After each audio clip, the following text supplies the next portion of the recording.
हाय नमस्कार दोस्तों, मैं यशवर्धन सिंह आप सबका स्वागत करता हूं अपने यूट्यूब चैनल पे। बचपन से ही मुझे कहानियाँ और किस्से सुनाने का बहुत शौक़ रहा है और जब भी मैं अपने फ्रेंड्स फैमिली मेम्बर्स से मिलता हूं तो मैं उन्हें बहुत सारे कहानियाँ सुनाता हूं और एंटरटेन करता हूं। तो अब मैंने सोचा कि क्यों नहीं मैं आप लोगों को भी वही किस्से कहानियाँ सुनाऊँ जो मैं पढ़ता रहता हूँ और आप सबको भी एंटरटेन करूँ। तो चलो आज मैं आप सबको दिल्ली का एक मशहूर किस्सा सुनाता हूँ जो कि मलचा महल के बारे में है।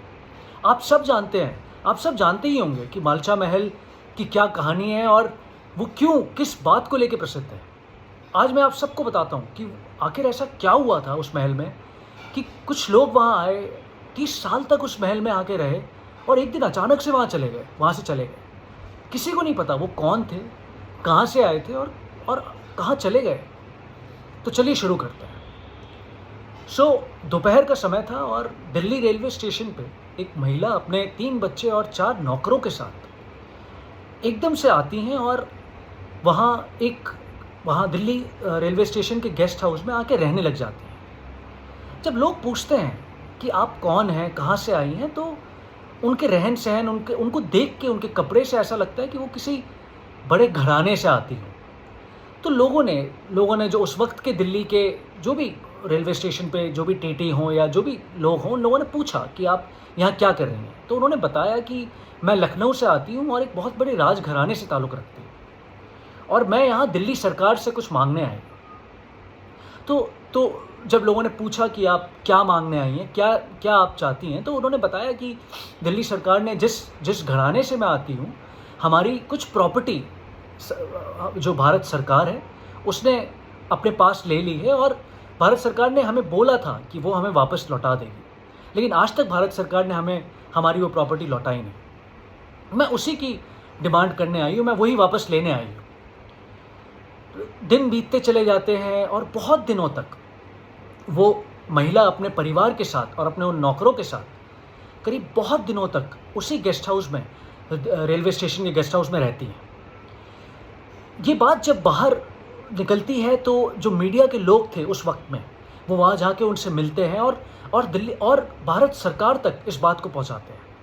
भारत सरकार जब इस बात को सुनती है तो ये सब सुन के वो कई दिनों तक इस चीज़ों को टालती रहती है, लेकिन फिर एक दिन ऐसा होता है कि भारत सरकार कहती है कि ठीक है, हम आपको आपकी प्रॉपर्टी तो अभी नहीं दे सकते, लेकिन आपको रहने के लिए एक घर दे सकते हैं। और भारत सरकार उन्हें मालचा महल रहने के लिए दे देती है।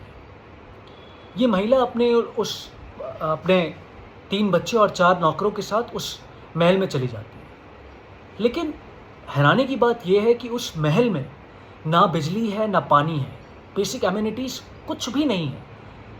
बट फिर भी ऐसा कहा जाता है और रिटन एविडेंस है कि वो महिला अपने उस परिवार के साथ 30 साल तक उस महल में रहती है।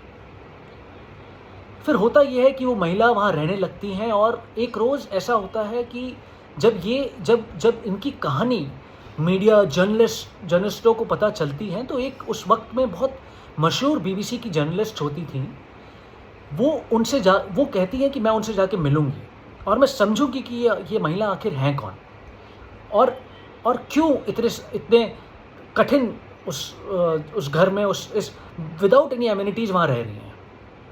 वो जाती है, उनसे मिलती है। जब उस घर में वो पहुंचती हैं, उस महल में वो पहुंचती हैं, वो देखती हैं कि पूरा अंधेरा पड़ा हुआ है, मोमबत्तियां जल रही हैं और वो महिला एक कोने में, एक कमरे में, एक कुर्सी के ऊपर बैठी है। वहाँ वो उनकी 2 बेटियों को भी देखती हैं जो बगल में बैठी हुई थी।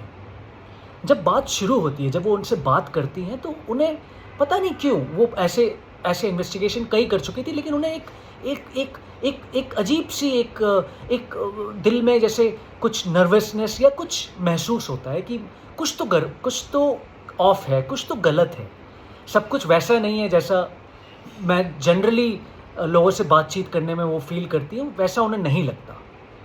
और वो एक चीज़ ऑब्ज़र्व करती हैं जब वो उनसे बात कर रही होती हैं कि बार-बार वो जो महिला हैं, जो अपने आप को एक घराने की बता रही है, वो बार-बार उनसे बात करते हुए आसपास देख रही हैं और जब भी वो उनसे कोई प्रश्न करती तो उसका आंसर देने के बाद ऐसा लगता है जैसे वो किसी से पूछ रही हैं कि मैंने सही कहा ना, मैंने गलत तो नहीं कहा। तो वो ये उनका बॉडी लैंग्वेज उन्हें बहुत ऑड लगा। और क्योंकि उन जर्नलिस्ट को पता था कि इस घर में 2 बच्चियाँ और एक बेटा है उनका, तो उन्होंने पूछ लिया कि आपका बेटा कहाँ है, जस्ट कैजुअली।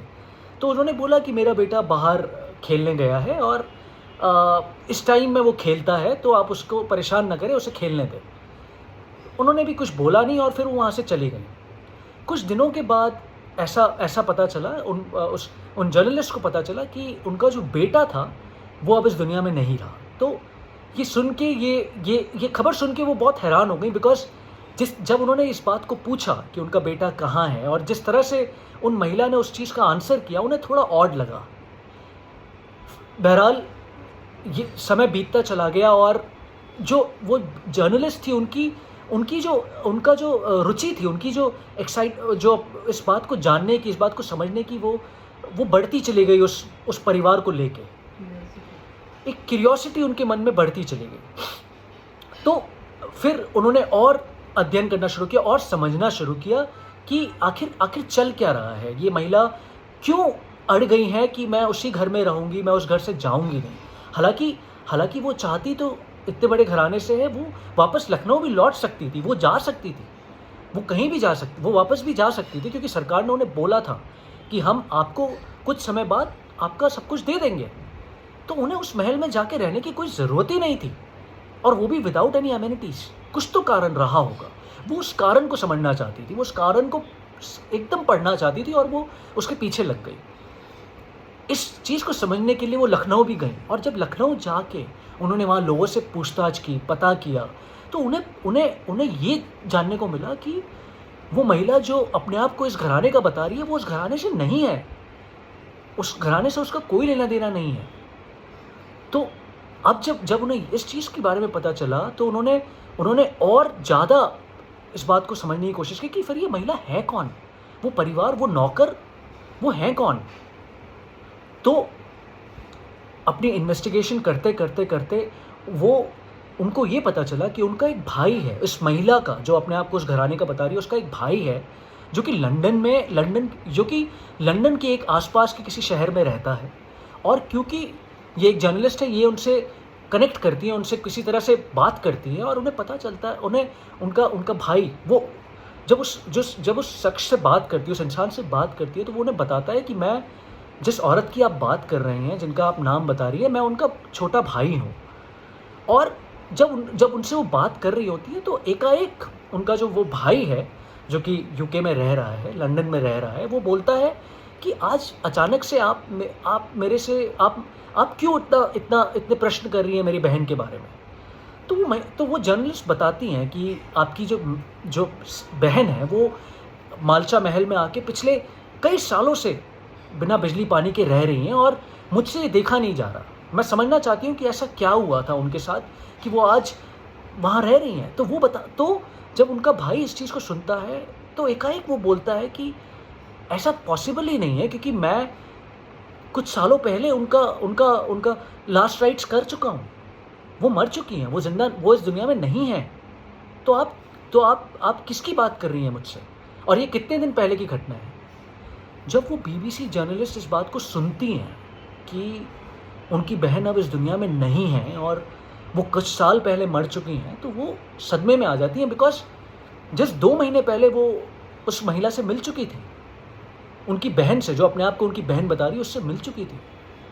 उनको सदमा लगता है, वो एक मिनट के लिए, वो कुछ क्षण के लिए शांत हो जाती हैं, उन्हें समझ में नहीं आता कि मैं बोलूँ क्या, लेकिन वो अपने आप को संभालती हैं और फिर उन्हें पूरी कहानी बताती हैं। और फिर उनका जो भाई है वो बताता है कि जो मेरी बहन थी, उनका एक बेटा होता था जो कि फ़ौज में होता था, और उस लड़के को, उनके उस बेटे को किसी गलत केस में फंसा के इतना परेशान किया जाता है कि वो अपनी जान दे देता है। और उनकी जो माँ थी, जो उनकी बड़ी बहन थी, वो ये सब देख नहीं पाती और वो भी अब सुसाइड कर लेती है।